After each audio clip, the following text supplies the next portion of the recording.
ಅವನು ಕರೆಯೋರು, ಕರೆದು ಕೇಳೋರು, ನೀನು ನಮ್ಮ ಮನೆಗೆ ಬಂದು ಎಷ್ಟು ವರ್ಷ ಆಗಿದೆ ಅಂತ ಕೇಳೋರು.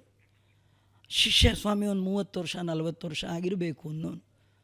ಆಗ ಗುರುಗಳ ಕಣ್ಣಲ್ಲಿ ನೀರು ಬರೋದು. 30 ವರ್ಷದಿಂದ ನಿನಗೇನು ಹೇಳ್ಕೊಡ್ಲಿಲ್ಲ, ಬಾ ಅಂತ ಕರೆದು ಅವನನ್ನು ಎದುರು ಕೂಡಿಸ್ಕೊಂಡು ಕೇವಲ ತಮ್ಮ ಕೈ ಮಧ್ಯದ ಕೈಯನ್ನು ಅವನ ತಲೆ ಮೇಲೆ ಇಡೋರು, ಬ್ರಹ್ಮರಂಧ್ರದ ಮೇಲೆ.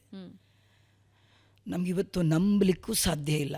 ಫ್ರ್ಯಾಕ್ಷನ್ ಆಫ್ ಸೆಕೆಂಡಲ್ಲಿ ಇವರ ಮೆದುಳಲ್ಲಿರುವ ಎಲ್ಲ ವಿದ್ಯೆ ಅವನಿಗೆ ಟ್ರಾನ್ಸ್ಫರ್ ಮಾಡಿಬಿಡೋರು. ಇದೆಲ್ಲ ಸುಮ್ಮನೆ ರೀಲ್ ಅನ್ಸತ್ತೆ, ರಿಯಲ್ ಅನ್ಸಲ್ಲ. ಅಲ್ಲಲ್ಲ, ರೀಲ್ ಅನ್ಸತ್ತೆ, ರಿಯಲ್ ಅನ್ಸಲ್ಲ.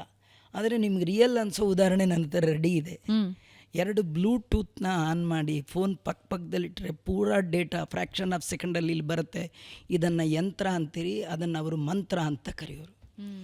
ಮಂತ್ರವಿದ್ಯೆಯಲ್ಲಿ ಅಷ್ಟು ಮುಂದುವರೆದ ದೇಶ ನಮ್ಮ ಭಾರತ.